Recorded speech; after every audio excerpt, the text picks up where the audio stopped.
तश्तरी है मेरे पास।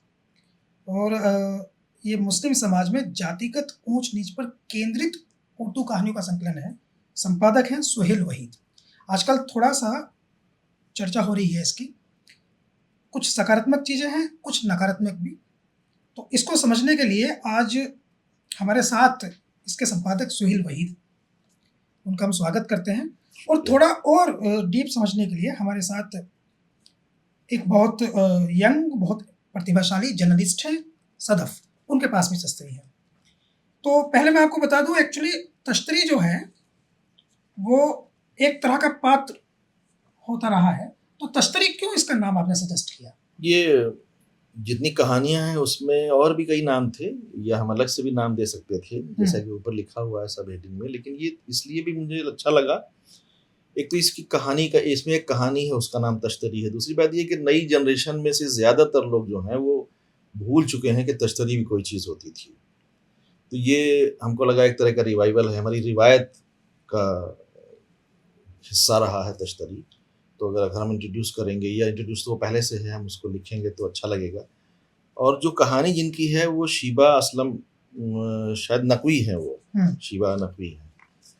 तो वो कहानी भी बहुत अच्छी है, और उस पूरी कहानी में वो तश्तरी ही को लेके वो कहानी इर्द गिर्द बुनी गई है। तो हाँ, शूबी ज़हरा नकवी है, यस। पूरी कहानी तश्तरी के इर्द गिर्द घूमती है। देखिए, ये तो आपने समझ लिया कि पूरी कहानी तश्तरी के, और वो तश्तरी पे बेस्ड इसलिए किया गया है कि वो उनके घर में एक जो औरत थी जो काम करती थी मैला उठाने का, उसको वो तश्तरी दी गई थी। गलती से उस लड़की ने वो तश्तरी दे दी थी, जो उसकी माँ बहुत नाराज़ हुई थी। फिर वो जब पढ़ने गई स्कूल में तो उसके घर पहुंची तो वही तश्तरी उसको मिली। बड़ा अजीब सा वो है, तो पढ़ेंगे तो अच्छा लगेगा। अच्छी कहानी है वो। लेकिन मुझे ये समझना है सुहेल जी कि ये जो विषय आपने चुना है कहानियों के संकलन का और उसकी भूमिका को लिखने का एक ही शब्द में, ये लंबी सी भूमिका है, लेकिन कुछ लोगों को ये काफ़ी हर्ट भी कर रही है और कुछ लोगों को काफ़ी अच्छी भी लग रही है, क्योंकि इस तरह का साहस इससे पहले किसी ने नहीं किया है। एक अंडरस्टैंडिंग है सोसाइटी की, खासकर उर्दू को लेकर के और उनके राइटर्स को लेकर के। जैसे कुछ राइटर्स हैं उर्दू में जिनको बहुत सम्मान मिलता रहा है, और आप उनकी कहानियों का संकलन आप कर रहे हैं इसमें, तो काफ़ी आलोचना भी आपने कर दी उनकी। हमें ऐसा ही लगता है कि हमने आलोचना की है। और सबसे पहले, अब से 50 साल पहले हिंदुस्तानी तहजीब के का मुसलमानों पर असर, ये किताब आई थी डॉक्टर मोहम्मद उमर की, अलीगढ़ मुस्लिम यूनिवर्सिटी के हिस्ट्री डिपार्टमेंट के प्रोफेसर थे, उनकी किताब आई थी। तब पहली मर्तबा उन्होंने मुसलमानों में ज़ात पात या ऊंच नीच का मामला लिखा था। तब भी उनकी भी जो है मुखालफत की गई थी, उनकी भी आलोचना की गई थी, उनकी भी तनकीद की गई थी। तो ये तो एक सिलसिला है, जब भी आप कोई काम करते हैं तो ये सब तो होता ही है। हमने ये सोच समझ के नहीं किया। हम उर्दू के स्टूडेंट थे, यहाँ दिल्ली यूनिवर्सिटी में पढ़ते थे, तो उर्दू अदब जितना सब पढ़ते थे उतना हम भी पढ़ते थे, हम भी लिखते थे, हम भी कहानियाँ लिखते थे। बतौर अफसाना निगार हमारी अच्छी खासी शनाख्त भी थी। हमारी 2-3-4 किताबें भी आ चुकी थी, अभी भी हैं 2-6-7 किताबें हैं उर्दू में। लेकिन एक बात हम हमेशा से महसूस करते थे कि उर्दू अदब में जो हम पढ़ते हैं, कहानियाँ जो पढ़ते हैं, जो नावल पढ़ते हैं, या और जो पढ़ते हैं, शायरी में जो, वो जो हम समाज में हमें वैसा कुछ नहीं दिखता है। आप कुर्रतुल हैदर को पढ़ें तो उसमें जो लखनऊ दिखा है, वो लिखा है उन्होंने, वो हमें लखनऊ कभी नहीं दिखा। हम पिछले 50 साल से, 40 साल से हम लखनऊ में घूम रहे हैं, हमें वो लखनऊ कहीं नहीं मिलता है। बड़े बड़े मजमों में हम गए, हमने मुहर्रम लखनऊ के बहुत अच्छे से किए, खुद किए मुहर्रम, हमने ऐसा नहीं देखे नहीं है, हम उसमें शामिल रहे, उनके तमाम रसूमात में शामिल रहे। हमको वो लखनऊ नहीं दिखा। हमने शाम गरीबा में जाके देखा, हमको वो लखनऊ नहीं दिखा। इसी तरह से काज़ी अब्दुल सत्तार हैं, उन्होंने हमेशा जो है जागीरदाराना निज़ाम के ख़त्म होने का रोना रोया। उनको पद्मश्री दिया गया, कुर्रतुल हैदर को भी पद्म विभूषण दिया गया। तो वो चीज़ें जो आप लिख रहे हैं वो हैं कहाँ? कहीं नहीं मिलती। इस तरह से पूरा उर्दू लिटरेचर हमको ऐसे ही नज़र आता है। तो ये बात खटकती थी मुझे। अब हम एक शेर सुनाएँ आपको। बशीर बद्र बहुत मशहूर शायर है, बहुत मकबूल शायर हैं, तो माज़रत के साथ एक, लेकिन शेर बहुत अच्छा है कि मेरी निगाह मुखातिब से बात करते हुए तमाम जिस्म के कपड़े उतार लेती है। आप तसव्वुर कीजिए ज़रा। शायर यहाँ तक तो पहुँच जाता है, कहते भी हैं कि जहाँ तक पहुँचे न रवि पहुँच जाए कवि। तो वहाँ तक तो शायर पहुँच रहा है, तो यहाँ तक क्यों नहीं पहुँचा? ये बात मेरी अक्सर मुझे खटकती थी। कि समाज की जो सच्चाइयाँ हैं वो क्यों नहीं, क्योंकि हम हिंदी भी पढ़ते थे। हिंदी के लिटरेचर में आप जाएँ तो आपको वो समाज किताबों में दिखेगा, कहानियों में दिखेगा, नॉवल में दिखेगा, जहाँ आप ज़िंदा हैं, जो जहाँ आप रहते हैं, वो सब म मौजूद मिलता है। उर्दू में क्यों नहीं मिलता है? रियाज़ खैराबादी मुत्तकी परहेज़गार एकदम बड़े शायर थे। कभी शराब नहीं पी उन्होंने, दावा किया जाता है, हमको लगता भी है कि सच होगा, क्योंकि उनकी ज़िंदगी हमने पढ़ी तो कहीं शराब-वराब का कोई ज़िक्र नहीं। अब उन्होंने खुमरियात लिख दिया, तो आप ये सब तो कर सकते हैं, लेकिन समाज में फैली हुई चीज़ों को इतना नज़रअंदाज क्यों कर दिया आपने?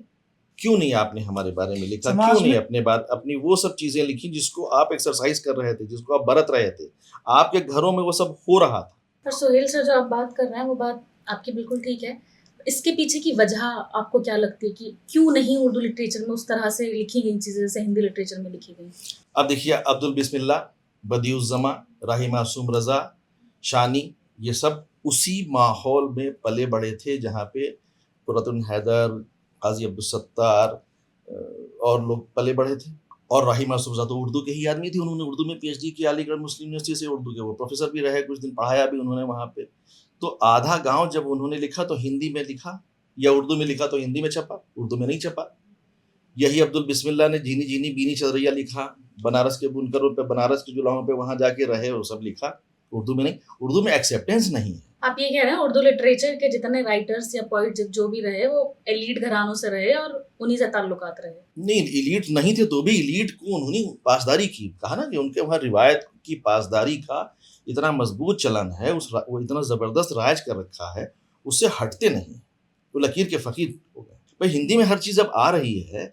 अच्छा, अब से 50 साल, 40 साल, 60 साल पहले तो वो नस्ल थी जो हिंदी नहीं जानती थी, सिर्फ उर्दू पढ़ती थी। अब तो सब हिंदी जानते हैं, सब पढ़ते हैं। तो हमारा समाज हिंदी में दिख रहा है, उर्दू में क्यों नहीं दिख रहा है? दूसरी चीज़, बदिउज़्ज़मा ने जो छाकों की वापसी लिखा वो पढ़िए, अब्दुल बिस्मिल्लाह का झीनी झीनी बीनी चदरिया पढ़िए, और वो एक और नावल है, हमने इसमें नाम लिखा है, वो पढ़िए। उसमें जो इस तबके को गालियाँ लिखी हैं, वो दानिस्ता तौर पे गालियाँ नहीं दी गई हैं। जैसे भोजपुरी कल्चर है, या आपस में हम लोग जैसे बात करते हैं, अभी हम लोग बात कर रहे थे, मिजाज में का हिस्सा होता है कुछ लोगों की, ऐसे बात करते हैं उस तरह की। लेकिन राही मासूम रज़ा ने अपने नावल में, हमने तो गिनती भी लिखी है उसमें, तकरीबन 80 मरतबा सैयदजादों या सैयद ने माँ बहन की गालियाँ दिलवाई हैं, और लिखी भी हैं मिनवन लिखी। सुहेल जी, मैं पढ़ देता हूँ। दानिस्ता तौर पे, मतलब आप, अच्छा हमारे साथ यहाँ पे एक स्कॉलर थे रामेश्वर राय, अभी ये जो आपने राही मासूम रज़ा साहब वाली बात कह दी है, थोड़ी ज़्यादा इम्पोर्टेंट है, बाद में ये निकल जाएगी। एक आप लिख रहे हैं अपनी किताब में कि इनके लिए तो मौलाना नॉवल के पृष्ठ संख्या 252 पर लिखते हैं, मगर ये जुलाहे। इनके लिए तो मौलाना आज़ाद सुबहानी और मौलाना अब्दुल बाकी कल ही आ रहे हैं। मैं जुलाहों और बिहारियों से बात नहीं कर सकता। ये तो बहुत छोटी गाली है, उन्होंने माँ बहन की लिखी हुई है। कहानी में लिखी है? जी, नॉवल में लिखी ये कहानी में लिख रहे हैं या उनकी भावना ऐसी है? लिख रहे हैं बाकायदा। अपने आसपास देख रहे हैं? भावना क्या भाई, ठाकुरों को गालियां क्यों नहीं दी आपने? उसमें ठाकुर, एक हमने लिखा भी है, एक पेज में शायद 80 या 12-13 बार उन्होंने ठाकुर साहब लिखा है। ब्राह्मणों को भी गालियां नहीं दी, क्योंकि आप दे ही नहीं सकते थे। ठाकुरों को भी दे नहीं सकते थे, इसलिए नहीं दी। आप हमको दे सकते थे तो इसलिए दे दी, या उनको दे सकते थे इसलिए दे दी। आप बुरी तरह से प्रेजुडिस्ड हैं, जिसे बिगोटरी कहते हैं, इसमें उसका इस्तेमाल किया गया। और मजे की बात यह है कि आज तक ये सवाल किसी ने उठाया नहीं। क्यों नहीं उठाया? क्यों नहीं ये बात हुई आज तक? हमारे साथ एक रामेश्वर राय थे, अभी दिल्ली यूनिवर्सिटी के प्रोफेसर थे, अभी रिटायर हुए हैं। उन्होंने, हम लोग हॉस्टल में रहते थे तो बात करते थे, उन्होंने इस पे वो लिखा था, पूरा पेपर लिखा था, और उन्होंने साबित किया था कि बिना गालियों के भी ये नावल उतना ही उम्दा, उतना ही शानदार, उतना ही अच्छा है जितना गालियों के साथ है। आप गालियां लिखे बिना भी लिख सकते। इसमें हमने मिसाल भी दी है। वो एक जगह लिखा है ना, कौन मियाँ जो है वो फर्राटेदार गालियां और हिस्सा तकसीम कर रहे थे। तो मज़ा तो आ गया ना। और राही मासूम रज़ा के पास वो सलाहियत थी कि बिना गाली लिखे गाली का मज़ा पैदा कर सकते। गालियां लिखी क्यों? कोई ज़रूरत नहीं थी। अंदर का एहसास बाहर निकाल रहे थे। नहीं, सैयद होने की रौनक जिसे हम कहते हैं, मतलब सैयद होने के लिए जुलाहों को गाली देना जरूरी है, राइट? जो आप कह उनका रहे हैं। हक था, ऐसा महसूस करते हैं, मतलब किया जाता है। उन्हें आनंद मिलता था प्रताड़ना से। हाँ, ये भी कह सकते हैं। मतलब ये उस उनको जमाने, उन लोगों का कहना, ये हमारी जिससे भी बात हुई, वो लोग कहते हैं उस जमाने का समाज ऐसे ही था। हम कहते हैं समाज आज भी वैसे ही है। आज भी सैयदजादों जहाँ रहते हैं या पठान रहते हैं, वो गालियाँ देते हैं जुलाहों को और बाकी धोबियों को, राइनियों को, सब देते हैं गालियां, आज भी देते हैं, तब भी गालियां देते थे। तो आप लिखते फिर इसको अच्छे ढंग से, लिखा तो नहीं आपने, आपने गालियां तो लिखी लेकिन वो दर्द तो नहीं लिखा जो छाकों की वापसी में अब्दुल बिस्मिल्लाह ने लिखा है। क्या लिखा उन्होंने? उसमें वो लिखा है, उस पर बहुत अच्छे से उन्होंने चीजें जो है बयान की है, उस तबके का दर्द जो है को बयान किया। तभी तो मैं कह रहा हूं कि भाई जब बशीर बद्र यहां तक पहुंच जाते हैं तो वहां तक क्यों नहीं पहुंचे? वो खाली औरत के हुस्न तक ही पहुंच पाए, उसके कपड़े उतार रहे हैं आप, और आपके समाज में जो हो रहा है उसको नहीं आप देख रहे, उस पर नहीं लिख रहे हैं। एक सोसाइटी के जो राइटर्स हैं, क्या उनकी आधुनिकता इस बात से छोटी पड़ जाती है या धूमिल हो जाती है कि उनको लगता है कि अगर वो जात पात जैसे मुसलमानों के जात पात जैसे इशू को छू देंगे तो समाज में उनकी इज्जत गिर जाएगी? नहीं, ये तो दूसरी बात आप कर रहे हैं। हम तो ये कह रहे हैं जात पात कोई इशू ही नहीं है, जात पात तो सच्चाई है हमारे समाज की, ये इशू कहाँ है? आप लिख और रहे उसको हैं ना एक्सरसाइज कर रहे हैं सभी लोग, बाकायदा कर रहे हैं। हमारे बोन्स एंड ब्लड का मामला जो है जैसे हिंदुओं में है वैसे ही मुसलमानों में है। हिंदुओं में वर्ण व्यवस्था है जो हमारे वहाँ नहीं है, ये बात बिल्कुल सही है, वर्ण व्यवस्था हमारे वहाँ नहीं है, लेकिन पेशेवराना ढंग से जातें जो है तकसीम की गई हैं और उनके साथ सौतेला। एक चीज मैं आपसे पूछना चाहूंगी, क्योंकि जी। मैं गांव रूरल एरिया में ही पली बड़ी हूँ और मैंने अपने आसपास ये जात पात बहुत देखी हैं। अक्सर मुझसे जब मैं जात पात के बारे में पूछती तो मुझसे ये कह दिया जाता था कि तेली है वो अपना तेली पना दिखा देगा, वो कसाई है वो अपना कसाई पना दिखा देगा, वो जुलाहा है वो जुलाही पना दिखा देगा। तो क्या आपको लगता है क्या अगर वो जुलाहों में पैदा हुआ है तो क्या वो उनके अंदर इनबिल्ट होती हैं ये चीजें? ऐसा लोगों को लगता है, ऐसा लोगों ने स्टीरियोटाइपिंग किया हुआ है। आपकी इस पे क्या राय है? देखिए, हम आपको बताएं, मेरे ख्याल से बहुत कम लोग हैं जो सैयद हैं और अपने नाम के आगे सैयद नहीं लगाते। हमारे साथ के भी जितने लोग हैं वो बड़ा बड़ा लिखते हैं सैयद, लेकिन हम अंसारी नहीं लिखते हैं क्योंकि हमें उसका नुकसान था। आपका अंसारी लिखने से नुकसान होता? बिल्कुल था, गालियां पड़ती थी। अभी ये जानते हैं मासूम मुरादाबादी को, शायद आप भी जानती हो, नाम सुना होगा। हाँ, उर्दू के बड़े साहब हैं, हमारे बहुत पुराने दोस्त हैं। हम जब दिल्ली आए थे नए नए तो तब से दोस्ती है हमारी। अभी उन्होंने खाकों की एक किताब लिखी, हमसे उन्होंने हमारा CV मांगा, हमने दे दिया, दोस्त हैं यार। उन्होंने खाका लिखा हम पे, हमने कहा यार हम डिजर्व नहीं करते हैं, मेरे ऊपर खाका क्यों लिख रहे हो? कहने के लिख दिया, उन्होंने फेसबुक पे पोस्ट कर दिया। उसमें लिखा क्या है उन्होंने कि मैं इनके ऑफिस जब पहुंचा तो मैंने इनकी नेम प्लेट देखी तो उसमें लिखा हुआ था ये, तो मैंने इनसे पूछा या तुम यही हो? तो इन्होंने कहा हाँ जल्दी आ जाओ, चाय ठंडी हो रही है। लेकिन ऐसा नहीं था, वो आए, कहा अरे तो जुलाहे निकले। सच्चा वाकया ये है। हमारी नेम प्लेट लगी थी बड़ी सी, तो ये क्या लिखा था सुहेल वहीद अंसारी। हाँ, तो इन्हें छूटते करे तो जुलाहे निकले। आश्चर्यजनक है, मतलब आप अंतरिक्ष से आए हैं। तो हमने कहा निकले क्या यार, हम हैं इसमें निकलने। पर अक्सर हम अपने आसपास के जब हाँ, मुआशरे ये में तो देखते ये हैं- सब चीजें जो है हमारे वहाँ हैं, हमको हाँ। बुरा भी नहीं लगता।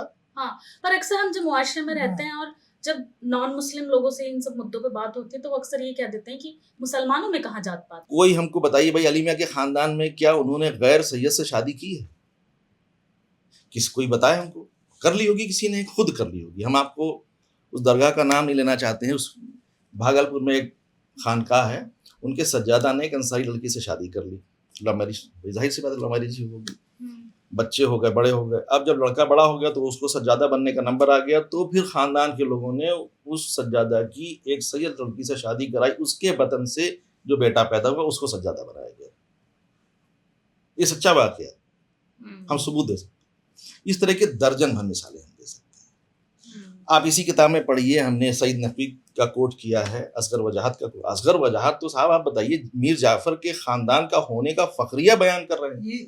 ये अब आप जो हैं, जिसको पूरी दुनिया मतलब दगाबाज कहती है, गद्दार कहती है, आप फखरिया बयान कर रहे हैं कि वो तो मेरे खानदान उससे उसका रिश्ता मिलता। क्यों? महज इसलिए कि वो सैयद था। अब इस हद तक लोग जब बात करते हैं, आपने खुशवंत सिंह की भी, खुशवंत सिंह ने भी लिखा, का भी जिक्र हाँ, किया वो भी है। है। उन्होंने भी बोला कि जुलाहे की लड़की, बस इतनी पहचान बहुत है, उसका कोई नाम थोड़ी। जा बजा मिसालें इस तरह की मिलती हैं।